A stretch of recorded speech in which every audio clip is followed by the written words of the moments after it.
Some machines are built so well that people stop believing in death. The men who built this one called her practically unsinkable. The newspapers dropped the word practically. I have stood on a great many last nights. This is the coldest. My name is Richard. I am a traveler in time. I don't go to just any moment, only to the last hours. I arrive at the end. I can walk among them. I can watch. I can never warn. This watch tells me how long they have left. Right now, out here in the middle of the North Atlantic, it reads 2 hours and 40 minutes. This is the Titanic. It is the 14th of April, 1912, and almost everyone laughing on the decks below me is already gone. For 4 days, she has been the most magnificent thing ever to move across water. 11 stories tall. Longer than almost any building in the world she left behind. A floating city of more than 2,000 people crossing from Southampton to New York on her very first voyage. In first class, there is a swimming pool, a squash court, a Turkish bath, a grand staircase beneath a dome of glass. Dinner runs to 11 courses. Tonight, a string quartet plays while millionaires argue about the price of steel. Far below, in third class, families sleep 4 to a cabin. Emigrants carrying everything they own toward a new life in America. Farmers, seamstresses, children who had never seen the sea until this week. And high above them all, on the bridge, Captain Edward Smith, 40 years at sea. This voyage was meant to be his last before retirement. They are all certain of the same thing, that this ship simply cannot sink. The sea tonight is flat as glass. There is no moon. And that, though no one yet knows it, is the problem. All day, the warnings have been arriving. 7 times, other ships have wired the Titanic. Ice, field ice, growlers, icebergs, directly in her path. 7 times. But the wireless room is buried in work, tapping out passengers' cheerful messages to New York. One ice warning is never even carried up to the bridge. It sits on the desk under a paperweight, and the Titanic does not slow down.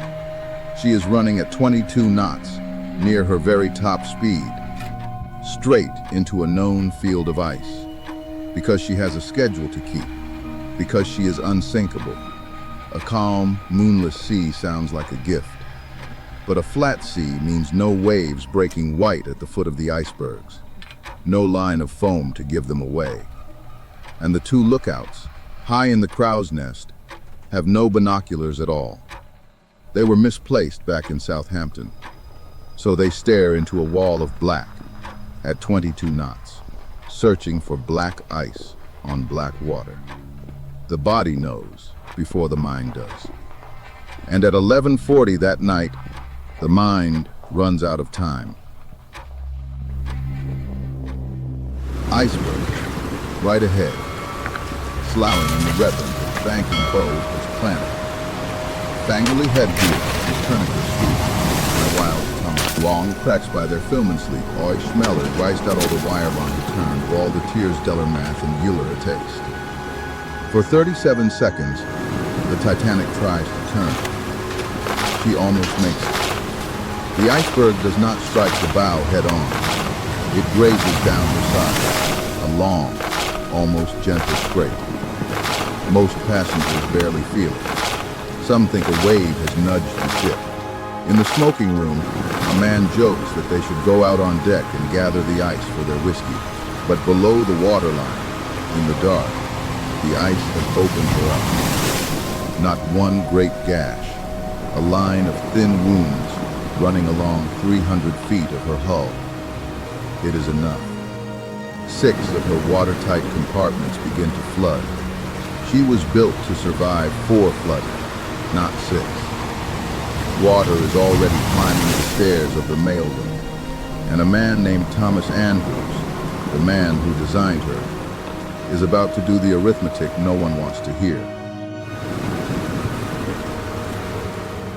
Andrews walks the flooding decks with the captain, and he understands it before anyone else. The bow is filling, and as it sinks, the water will simply spill over the top of one compartment into the next, like water rising through an ice cube tray, one cell at a time. Nothing on board can stop it. He gives the captain a number, an hour, perhaps 2. There are 2,224 people on this ship. And the lifeboats, the gleaming white lifeboats, can hold 1,178. Even if every boat is launched perfectly and filled to the last seat, more than 1,000 people will still be standing on these decks when the sea comes for them. The arithmetic is finished. The captain gives the order that makes it real. Uncover the boats. Women and children first. It is just past midnight. My watch reads 2 hours. Here is the part that still breaks my heart. A century later, the boats leave, half empty. The first one lowered carries 28 people. It was built for 65. In the confusion, in the disbelief, because who would climb into a small wooden boat, into the freezing dark, to abandon the safest ship in the world? The crew let them down, barely filled. Wives will not leave their husbands. Families will not be separated. And the officers, unsure, let the boat go. Down in third class, it is worse. The gates to the upper decks are locked, or guarded, or simply lost. At the end of a maze of corridors, these passengers were never shown. Many never find their way up in time. When the survival figures are finally written down, they cannot hide what they say. In first class, almost every child lived. In third class, most of them did not. The sea does not care about your ticket, but the ship, in its final hours, still did. In these 2 hours, people become who they truly are. Isidore and Ida Strauss. He owned a great department store in New York. They offer Ida a place in a boat. She steps back out of it. "We have lived together many years," she says. "Where you go, I go." They are last seen sitting side by side on the deck. Benjamin Guggenheim changes into his finest evening clothes. "We've dressed in our best," he says, "and are prepared to go down like gentlemen." And the band, the little orchestra that played through dinner, carries their instruments up onto the sloping deck. And they play for 2 hours. As the ship tilts beneath them, they keep playing to hold back the panic. Not one of them survives. In the wireless room, a young man named Jack Phillips taps a signal into the freezing air. A new signal, one the world has only just begun to use. 3 dots, 3 dashes, 3 dots. SOS. He keeps sending until the power fails beneath him. He does not reach a boat. By 2 in the morning, the bow is underwater and the stern is lifting into the sky. The lights, still burning, impossibly, after all this time, glow up through the water, green and gold. And then, all at once, They go out. The angle steepens. Deck chairs, grand pianos, 10,000 china plates, and people begin to slide down toward the black water. Under a strain her builders never imagined, the ship breaks. Somewhere between the third and fourth funnels, the Titanic tears in two. The bow slips quietly away into the deep. The stern falls back, rises again, almost straight up. A black tower against the stars. And then it, too, goes down. At 2:20 in the morning, the largest moving object ever built by human hands is gone. It will fall for 2.5 miles and settle in the dark, where it still lies tonight. My watch stops.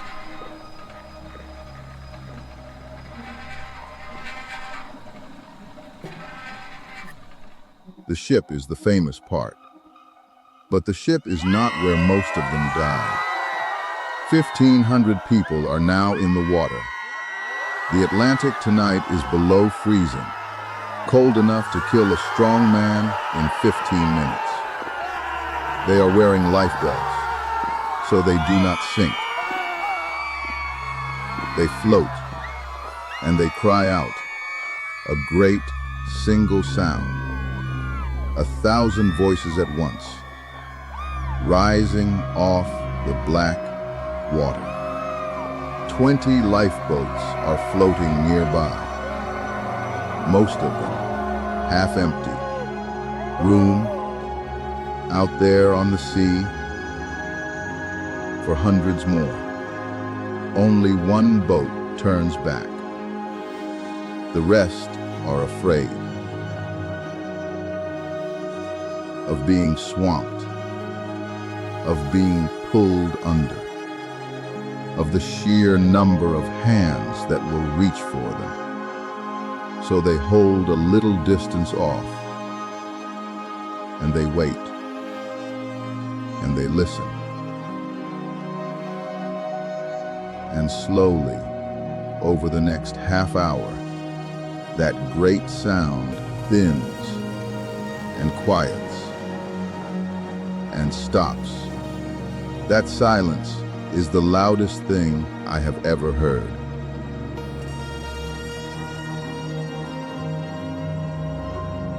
And here is the part the films rarely tell. Perhaps 10 miles away, perhaps less, another ship stopped in the ice that night, the California. Her crew saw the Titanic's lights. They saw her rockets climbing, white against the sky. They argued about what it might mean. They did not wake their wireless operator. They did not come. Had she come, almost everyone in that water might have lived. Instead, rescue arrived from much further off. The Carpathia, driving through the same ice field at a reckless speed for nearly 4 hours to reach the boats at first light. She lifted around 700 people out of the North Atlantic. 700 out of 2,224.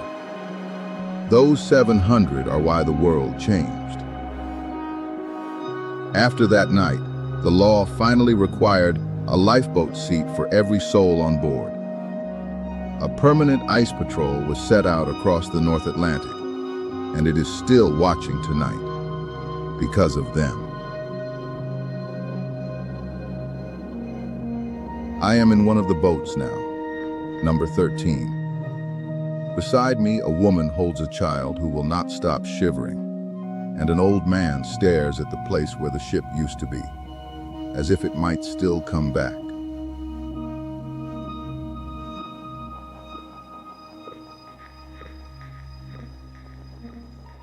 The sea has gone flat and black and calm again, as though nothing had happened.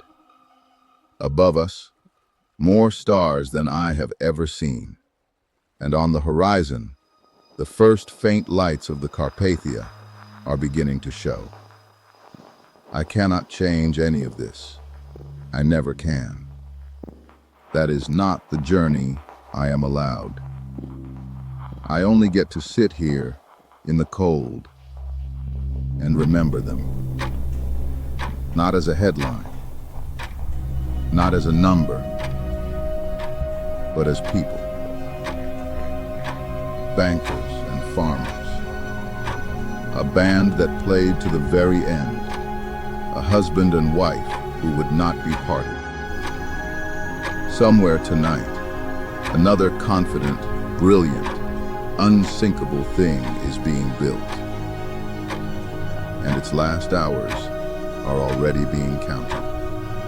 You have just spent the last hours of the Titanic. I'll see you in the next ones.